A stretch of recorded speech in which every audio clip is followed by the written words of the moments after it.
vamos a intentar entender cómo hicieron los griegos para conocer la situación de la Tierra a nivel astronómico. Cuáles eran sus dimensiones, qué tamaño tenía el Sol, cuál era la distancia con el Sol, cuál era la distancia con la Luna, qué tamaño tenía la Luna, si la Tierra se movía o no se movía, si giraba, si era redonda o no, etc., ¿no?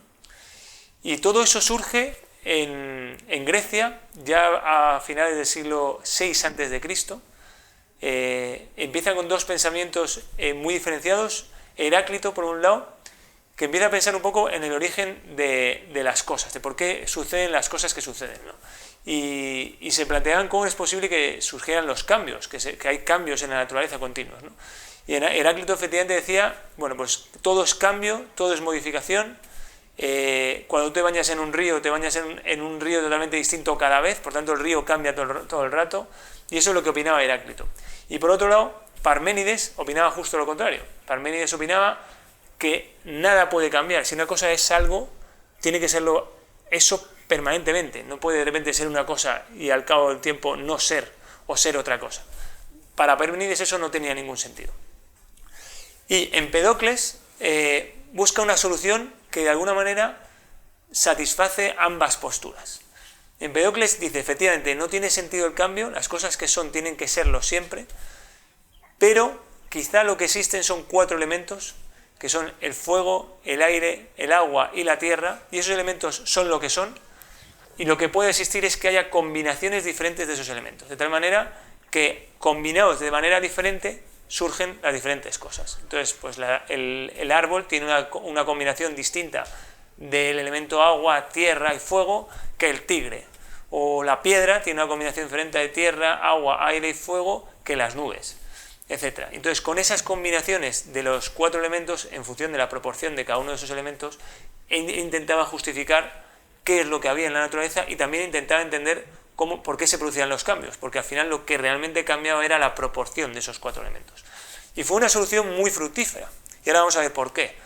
Porque de ahí surgen 2 corrientes de pensamiento. 2 corrientes de pensamiento muy importantes en lo que es la influencia que ha tenido a lo largo de la historia de la humanidad y a la hora sobre todo de la historia de la ciencia. La de arriba es la de que hay un orden, hay un cosmos. Cosmos es orden en griego.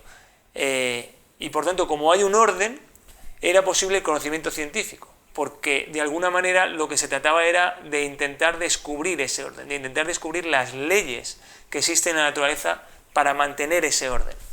Y ahí hay que mencionar a Anaxágoras, que de alguna manera es el fundador de la escuela de Atenas. Anaxágoras se traslada a Atenas y habla ya no de 4 elementos, sino de infinitos elementos que se combinan gobernados por el nous, gobernados por la razón. Es decir, él considera que el mundo y el universo tiene orden porque está gobernado por una razón. Y esos elementos, que efectivamente tienen las propiedades que decía Parménides, que son indestructibles, que son perfectos, que son eternos, esos elementos se combinan, son infinitos elementos distintos, se combinan entre ellos para formar las diferentes cosas. Por otro lado están Demócrito. Y Demócrito lo que planteaba era que efectivamente existen cosas similares a los elementos, se lo llama átomos, pero esos átomos se mueven caóticamente. No hay ningún tipo de orden, no hay una razón que los gobierne, no hay un cosmos. A lo que hay es un caos. Y Demócrito lo que planteaba es que esos átomos se organizan, se juntan y se separan de manera caótica y que pues a veces pueden formar un tigre, otras veces pueden formar un árbol, otras veces pueden formar un río. Pero esos átomos también son indestructibles, también son eternos y se combinan caóticamente. Bien, pues esas 2 formas de pensamiento dan lugar a diferentes corrientes filosóficas que acaban en diferentes cosas. Y vamos a ver cuál de las 2 es más fructífera. Bien, pues de Anaxágoras, el discípulo de Anaxágoras será Sócrates. Y Sócrates, como buen discípulo de Anaxágoras, siempre sí cree en la razón. Y sí cree que es posible conocer la verdad. Porque él sí cree que hay un orden. Y él sí cree que está todo gobernado por esa razón. Y que a través de la razón nuestra, de nuestra capacidad intelectual, somos capaces de acceder a esa razón que gobierna el mundo. Y por medio de la razón, del uso de la razón, podemos nosotros tener una vida correcta y adecuada. Y, lo más importante, para él, por tanto, sí que existe algo que es lo justo, y algo que es lo bueno, y algo que es lo bello. Y por tanto, incluso merece la pena morir por eso que es lo justo, lo bello y lo bueno. Y merece la pena morir antes de que cometer injusticia. Porque hay una cosa que es lo justo, y es lo justo a nivel universal, para todo el mundo. Sin embargo, del lado de Demócrito surgen los sofistas. Los sofistas de alguna manera dicen, bueno, aquí en una época en que los griegos tenían una talasocracia, es decir, un imperio marítimo, se habían dado cuenta que en cada uno de los sitios las leyes gobernaban de forma diferente, unas leyes decían lo contrario de otras, unos sitios lo bueno o lo justo era una cosa y en otros sitios lo justo era otra, y los sofistas decían, bueno, pues la justicia es algo muy relativo, lo que es bueno y malo es muy relativo, por supuesto lo que es, y por lo tanto el acceder a la verdad, ¿qué es la verdad? Probablemente la verdad también es relativa, y si existiera algo que es verdad, probablemente sería imposible de acceder a ella. De tal manera que los sofistas lo que plantean es una propuesta de ver de qué manera puedes vivir mejor en este mundo y de qué manera puedes acertar en el tipo de vida que llevas en este mundo, pero no se plantean para nada acceder a ningún tipo de verdad porque probablemente no existe o porque probablemente es inaccesible. De tal manera que esta corriente de los sofistas acaba siendo estéril, porque de alguna manera no propone ni motiva al conocimiento científico, porque no hay una verdad que perseguir. Como no hay una verdad que perseguir, no se motiva el conocimiento científico. Sin embargo, Sócrates no solo considera que hay una verdad, sino que además muere por ello. Le habían dado la posibilidad de escaparse de la cárcel, él estaba obligado a beber la cicuta, había sido condenado por el pueblo de Atenas, y le habían dado la posibilidad de escaparse, y él dice, no, yo prefiero morir, yo prefiero, porque si me escapo, la gente va a pensar que efectivamente todo lo que yo os he enseñado era falso, así que prefiero morir para de alguna manera defender lo que yo considero que era la verdad, lo que yo os he enseñado. Y en efecto muere, bebiendo cicuta, y un joven discípulo suyo, que es Platón, queda absolutamente impresionado por esa entereza de Sócrates al morir por lo que él consideraba la verdad, en un sitio, en un momento en el que lo que gobernaba era lo sofista, oye, vamos a hacer como que conocemos, pero en realidad no hay un acceso a la verdad, no hay nada realmente que sea lo verdadero, lo justo, lo bello.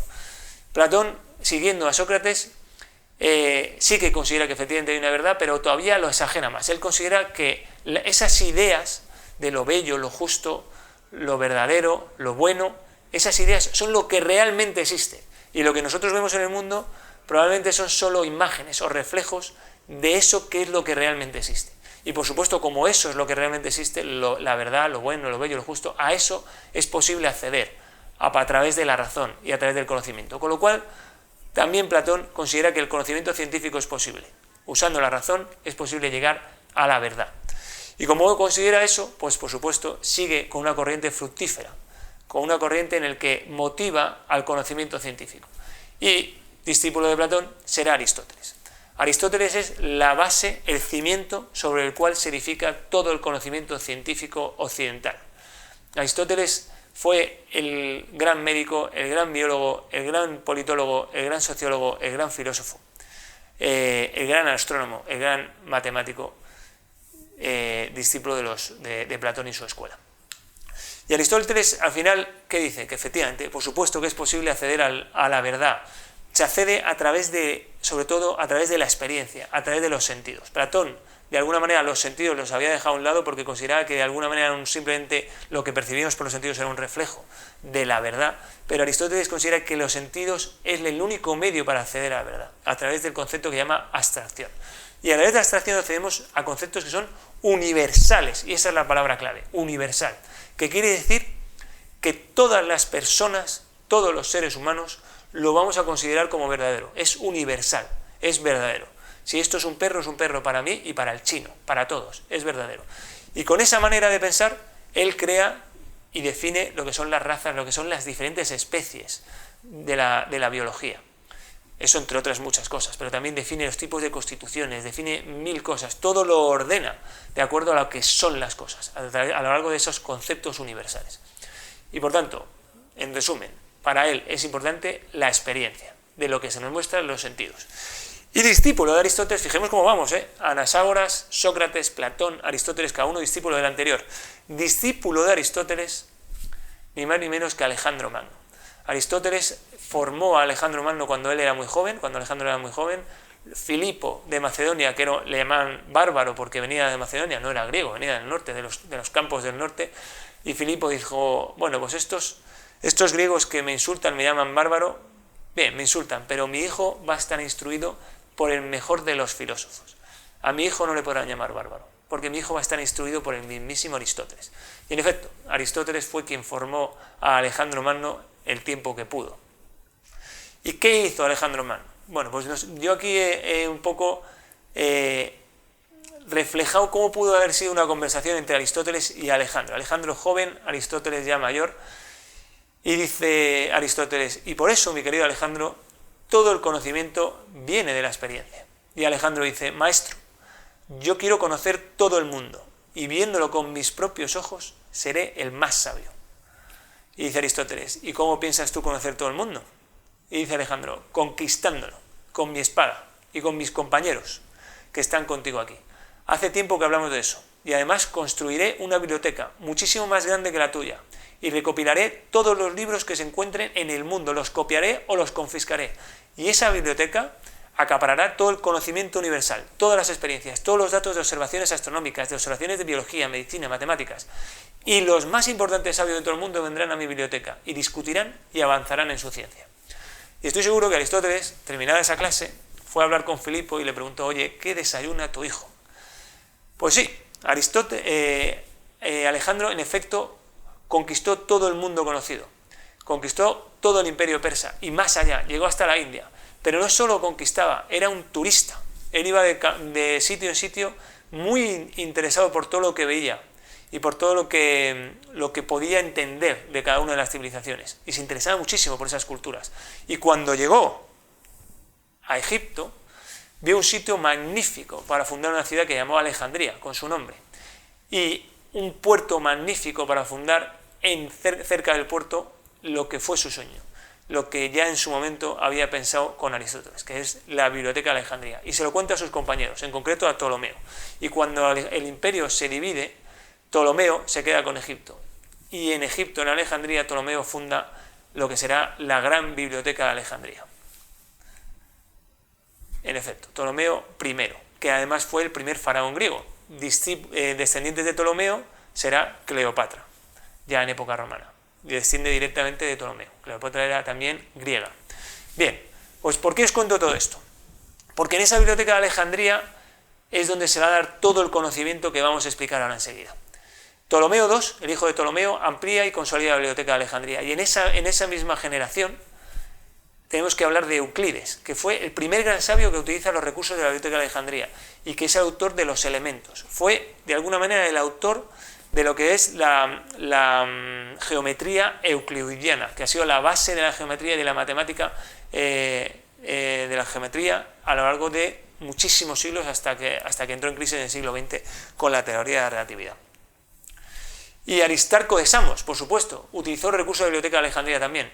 Llegó a decir cosas como que puede que la Tierra gire alrededor del Sol. Fijaros, en el siglo IV a.C., 3 a.C., ya dice, puede que la Tierra gire alrededor del Sol, porque ya está accediendo a un montón de datos, de conocimientos, porque llegaban de todos lados, y él llega a hacer esa síntesis.